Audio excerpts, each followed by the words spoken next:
In 1992, as a network news cameraman filming the LA riots, I came to wonder how we as a society had come to such a level of hatred. I decided to look back to a period of time, the 1960s, when people wanted human rights, when people thought they could change anything. And I wondered what happened to those people? What happened to that movement? And my questions became this documentary, All Power to the People.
Fact is that there are more slums that Negroes are living in the United States of America today than there were 20 years ago. Yeah, that's right.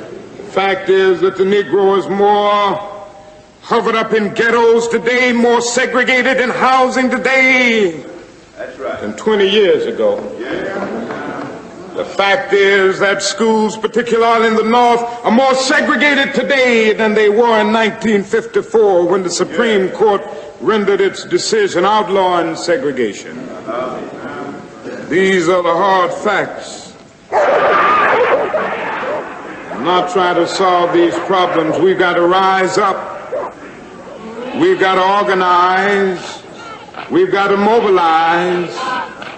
And we've got to work to solve these problems.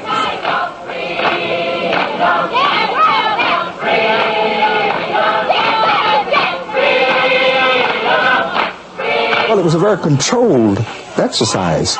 We were told what time to come into town, where we could march, where we could not march, the kinds of signs that we could carry. The speakers were told what to say. When you say the march onwards, you get the perception that people are coming there angry or they're going to do something. It was a picnic. The final thing was we heard Dr. King's I Have a Dream. So everybody was emotionally clapping and so on. I felt quite sad as I looked at the people because it was an empty dream to me. America has given the Negro people a bad check. A check which has come back marked insufficient funds.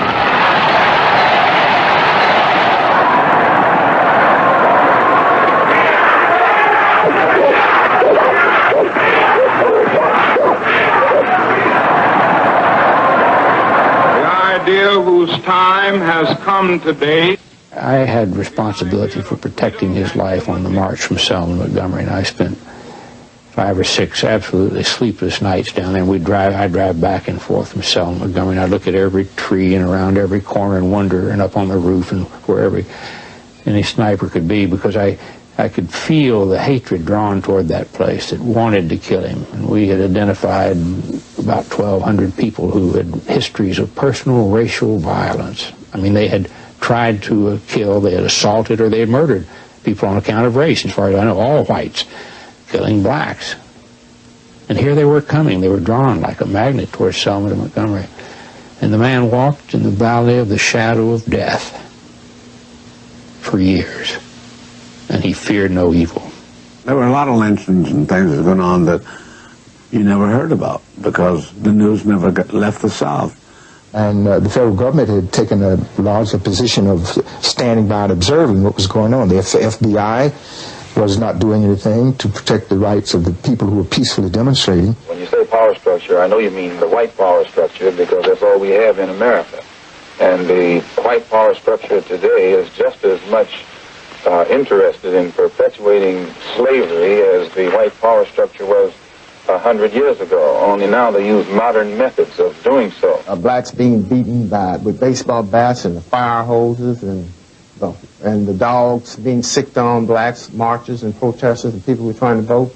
It was a very bitter pill to accept. If you only ask for crumbs, and the granting of those crumbs causes bloodshed, what do you think will be caused when you ask for a loaf of bread or a bakery in which to bake your own bread? Let me continue with...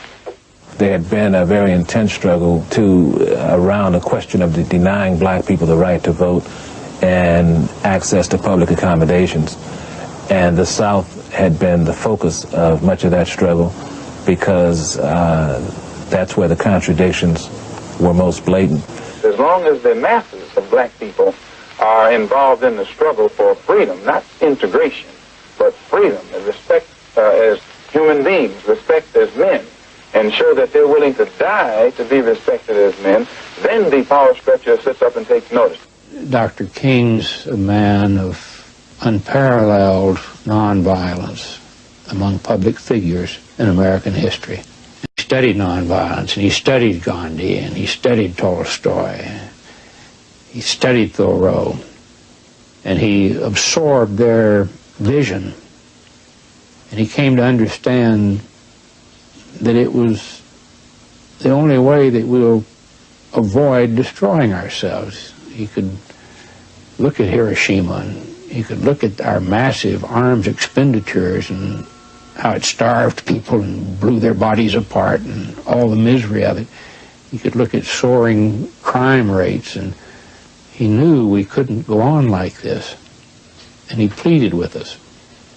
Hoover felt that one way maybe to silence Martin Luther King would be to invite him to his office. J. Edgar Hoover said that Martin Luther King was a liar, and Martin Luther King had accused him of being racist in his selection of FBI agents.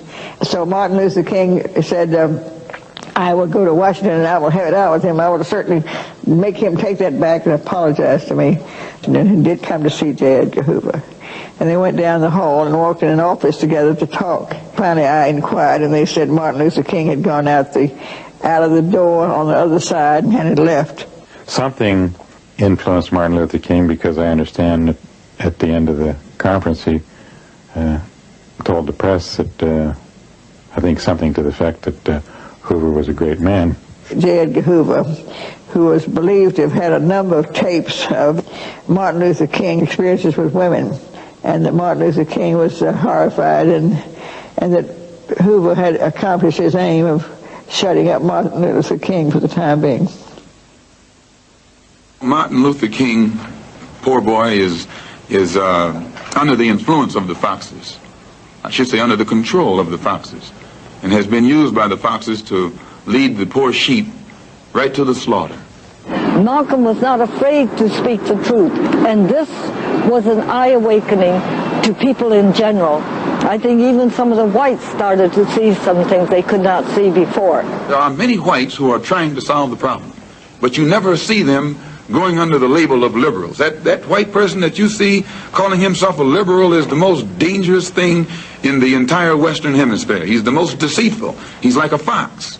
And a fox is always more dangerous in the forest than the wolf. You can see the wolf coming, You know what he's up to. But the fox will fool you. He comes at you with his mouth shaped in such a way that even though you see his teeth, you think he's smiling, and you take him for a friend. They falsely accused Malcolm X of being violent, which Malcolm X did not, because all he taught people was self-defense. And self-defense doesn't mean you go out and attack someone, but you do have the right to defend yourself by any means necessary if you're in that position to defend yourself. Malcolm, to us, represented a voice. Why should the black man need some legislation to prove that he's a human being, when you don't need any legislation to prove that whites are human beings? So I make this point because, to come right back to my initial statement at the outstart of the program, you will never get real freedom and recognition between black and white people in this country without destroying the country, without destroying the present political system, without destroying the present economic system, without rewriting the entire Constitution. It would be a complete destruction of everything that America supposedly stands for before a white man in this country will recognize a black man as something on the same level with himself. Heads of governments and leaders of revolutionary movements listened to him and were convinced that there was a legitimate problem, a human rights problem that black people had in the United States, which was being covered up and concealed. He hated all the things that decent people should hate. He hated racism and hypocrisy and oppression and the tyranny of those in power. And what he loved humanity.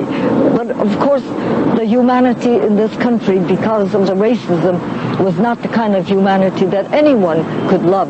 It would have to be a society that would have to be changed completely. And I, for one, will join in with anyone, don't care what color you are, as long as you want to change this miserable condition that exists on this earth. Thank you.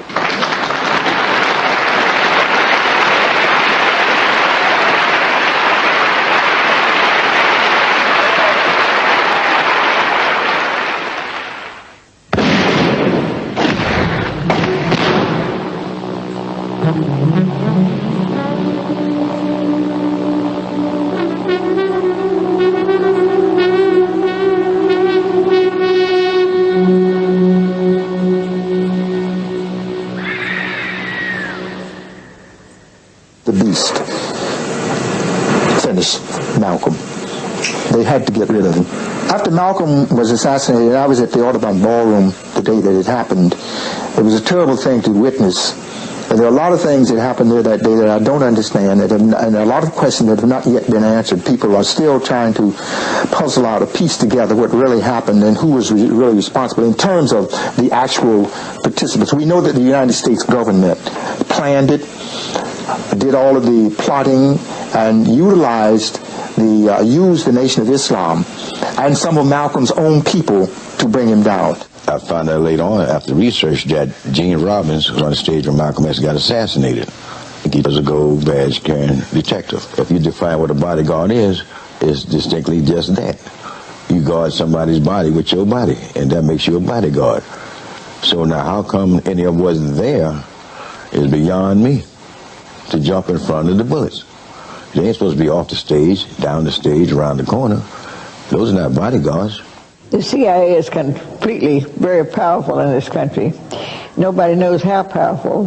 The CIA had liaison projects with police forces all over the United States. There was a chance of détente between Malcolm and King at the time of Malcolm's assassination. Two of the people arrested for the murder of Malcolm X were people that had not fired a shot that had hit the victims. These activities were run by the counterintelligence staff of the CIA. It was put in counterintelligence in order to bury it as deep as possible within the agency and prevent exposure. I find it a little strange that the FBI has informant files on so many people who end up assassinating someone. If the CIA was doing it in New York, imagine they were doing it in country after country around the world.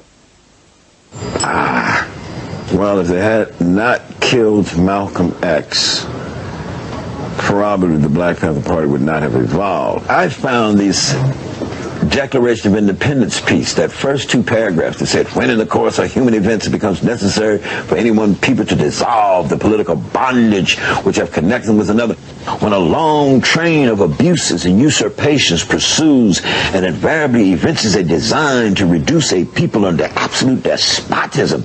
Well, this kind of phrasing, this kind of thinking, and our understanding, particularly the way I was coming from in my decisions to help to create this organization, was all about this need to change and alter the government, to evolve some community control kind of political power back into the hands of African American people in the black community. So we went down to the War on Poverty office, 3 blocks from my house. It's right in North Oakland. And we sit down and decided right there by October 15th to start writing out this 10-point platform and program for this new organization. Many people don't understand that the Black Panther Party's 10-point program and platform was basically a statement of principles, and it was around these principles that we organized in the black community. Point 1 said we want power. We want power to determine the destiny of our own community, and it went through a series of issues. We wanted decent housing. We wanted to determine the destiny of our community. Decent education that taught us about our true history. We wanted fair treatment in the courts, juries of our peers. We wanted to end to police brutality. We wanted a relevant education that taught us who we were and our role in society. We wanted land, bread, housing, education, clothing, justice, and peace. We wanted to organize political, electoral, black community power. The point was not to show what the government was not doing. The point was to show the community how the community could empower itself and how the community could organize. So we wrote this program, 10 points of what we want, then 10 collateral points of what we believe. And these principles and stated objectives of the Black Panther Party were the heart of its program. We still didn't have a name for this organization. I had gotten a pamphlet from the Lowndes County Freedom Organization. So I said, Huey, why they got this logo for this panther here? And another point that day, Huey said, you know, I think the nature of a panther is that if you push it in the corner, and if it can't go left and it can't go right, it's going to tend to come out that corner to wipe out the aggressor who pushed it in the corner in the first place. I said, that's what the racists have done, Huey. They didn't push us black folks into the corner. And we decided to name it the Black Panther Party at first, and then we said, well, wait a minute, we're going to take a position on self-defense. So me and Huey agreed in the Black Panther Party for self-defense. So that was the night, October 22nd, the finalizing founding evening night. Because this is what happened. Huey was saying, okay, we're going to have some officers. So I flipped for chairman. A coin, a silver dollar. I flip, I say heads, I'm chairman. Boom, it landed on heads. I say, I'm chairman. I go ready to hand Huey the silver dollar and I pull back. I says, you don't need to flip. So Huey say, what do you mean I don't need to flip? I says, wait a minute, Huey. I says, only 2 of us. Oh, that's right. I says, you automatically minister defense. So I got chairman. Yeah.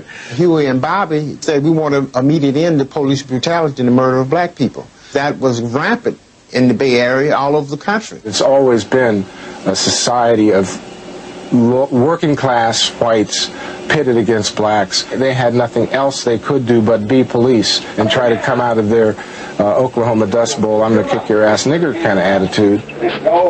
There was an incident where a police had shot a black man in the back and then went and planted a gun next to him and said that the guy had drawn a gun on him, which we found out after investigation the guy didn't have no gun. Police had shot him in cold blood. Then they had another example where another black man was shot.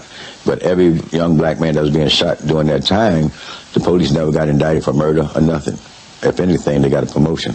Oakland has one of the highest infant mortality rates among black people across the United States. Add to that miseducation, unemployment, police terror, and the rest.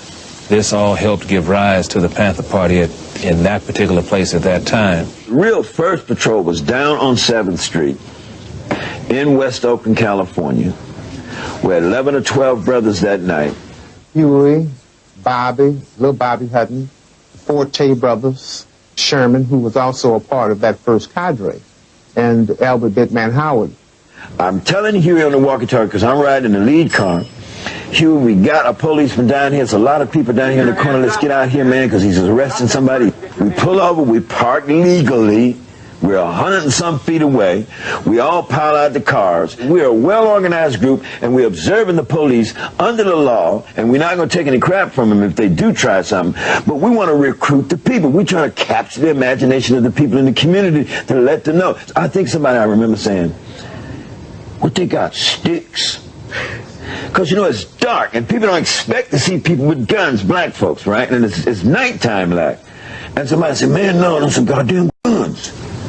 And somebody said, I'm getting the hell out of here. Huey tells this brother who says, I'm getting out of here. He says, no, you don't have to leave. We're a new organization. We're the Black Panther Party. We're here to observe these police out here who've been brutalizing our people in the community. So please stay. We researched the law. Everybody know we have a right to observe the police. Well, that got the police's attention. He stands up. You have no right to observe me, he hollers at Huey. But Huey says, no. Huey is citing the specifics of the damn law. And some sister in the audience said, well, go ahead on and tell it. And another brother said, what kind of Negroes is these? And the cop says, well, is that gun loaded? He would say, if I know it's loaded, that's good enough. This scene, man, is a scene where, bang, when Huey says, if I know it's loaded, that's good enough, it caused little Bobby to say, yeah, that's right, I haven't jacked around the chamber. And the other brothers with the long guns, and the cop turned around and saw all these people jacking the rounds off in the chamber. It blew his mind. He was awed. He stepped over to his arrestee. He opened the back door. Unconsciously, he protected the arrestee's head, put him in the car, shut the door. Then he stopped to look at the sister.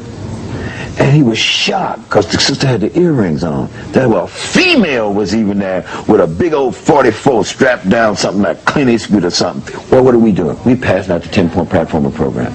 Political education session meeting is at 2 p.m. at 5624 Grove Street up in North Oakland. Please be there, brothers and sisters, because we're going to organize some political, electoral community power in the black community. That's how the Black Panther Party got started. The party came on the scene at a time in which black people had become increasingly frustrated at conditions in this country. The whole black revolt was, as far as I was concerned, a little late coming. They should have gone forth with their activities much earlier than they did. I came into the Black Panther Party and knowing about the Black Panther Party, as a student at San Francisco City College, you had people such as Mimara Baraka, which is known as Leroy Jones at that time. You had Kwame Ture, which was Stokely Carmichael at that time. And you had Rap Brown, and you had Sonia Sanchez, all those different people. It was through going through the Black House, I came in contact with some brothers named Huey and Bobby who used to come through there from time to time.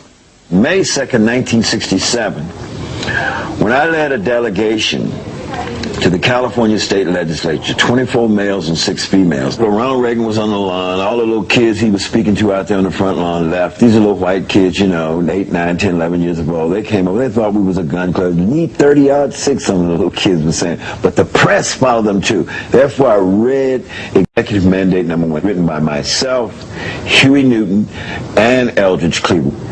The Black Panther Party for Self-Defense calls upon the American people in general and the black people in particular to take careful note of the racist California legislature, which is now considering legislation aimed at keeping the black people disarmed and powerless. At the very same time, racist police agencies throughout the country are intensifying the terror, brutality, murder, and repression of black people. That gave us international notoriety because we were arrested and we was all bailed out the next day or so, etc., and boom. Get your hands up. At a traffic stop, an altercation occurred. A police officer was killed, Huey Newton was wounded, and went to jail. I will be free, providing that we're successful in the battle that we're engaged in now, and that is to revolutionize the court system. It all depends upon this problem. Huey was facing the gas chamber. Bobby Seale and a handful of all the other members who'd gone to Sacramento were in jail. They were serving time. So it really wasn't much of a organization. At that point, the Black Panther Party totally fell apart. It didn't exist. I was in the Student Nonviolent Coordinating Committee, so I came out then in November of 1967 to work with Eldridge, organizing the support around Huey's case. Do you have any money? No, I'm in a severe state of poverty. What about the Huey Newton Defense Fund? I don't know too much about the Huey Newton Defense Fund, actually. Who's paying your attorney's fee? I believe the Huey Newton Defense Fund.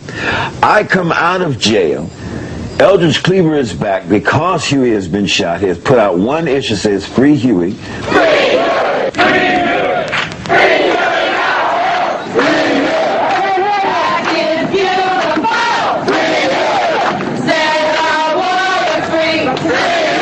Peoples of the world are demanding that Huey P. Newton be set free. So in defense of our lives, for the survival of black people and human beings of the world, we all say in solidarity that Huey P. Newton must be set free or the sky is the limit around the world. I reorganize and restructure the party. I extend the rules of the party in a matter of 2 months to 28 rules. You know, I create the captain and David Hilliard's position and stuff. I create all of this stuff. The Black Panther Party has revived. It's changed its name from the Black Panther Party for Self-Defense to the Black Panther Party. It's become a very widely acknowledged organization in the Bay Area. I was deputy chairman of the Student Nonviolent Coordinating Committee. Put me in touch with a lot of people in the Panther Party. The alliance was formed in 1968. The Panther Party emerged in Oakland, California, and did not have a national base. SNCC had a much longer history, had in many ways more seasoned activists. H. Rap Brown was drafted into the Black Panther Party as Minister of Justice. Kwame Ture was, or Stokely, was drafted as Prime Minister of the Afro-American nation. James Foreman was drafted as Minister of Foreign Affairs and Director of Political Education. I can remember seeing on television people like Stokely Carmichael and others. Violence is a part of America's culture. It is as American as cherry pie. Against all forms of racism. And they were scary to me even. So if it would shock a person like me being in the CIA, certainly the ordinary society and the elites, above all, who run the United States, would have been very threatened. Black power means dignity! See, it's no in-between. You're either free or you're a slave. There's no such thing as second-class citizenship. The only politics in this country that's relevant to black people today is the politics of revolution. That we must arm ourselves, that we are in imminent danger, that the concentration camps in Tule Lake, in Arizona, and Oklahoma are now being rejuvenated, reset up for us, and we will defend ourselves. I don't believe in guerrilla warfare. I think it would be both impractical, ineffective, and immoral. So I can't believe in this at all. I think we must see, on the other hand, however, that the young militants are in the revolutionary spirit. And they are concerned about revolutionizing certain values that have been existing in our society that need to be revolutionized. And I think the other thing that we must see is that, as President Kennedy said, those who make peaceful revolution impossible only make violent revolution inevitable.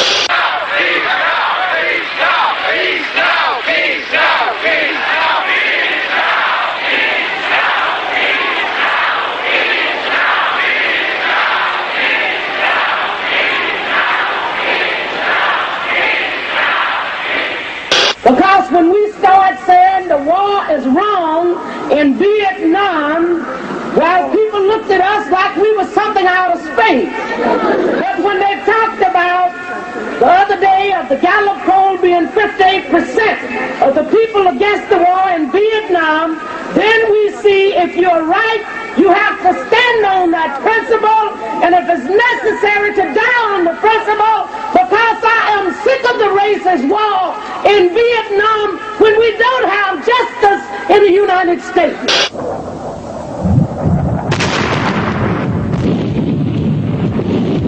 They're a bloody good bunch of killers.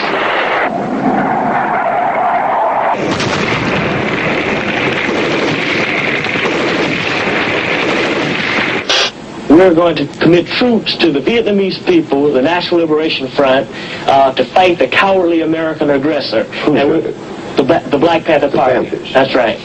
The question is whether our nation has the will And I submit that if we can spend $35 billion a year to fight an ill-considered war in Vietnam and $20 billion to put a man on the moon, our nation can spend billions of dollars to put God's children on their own 2 feet right here on earth.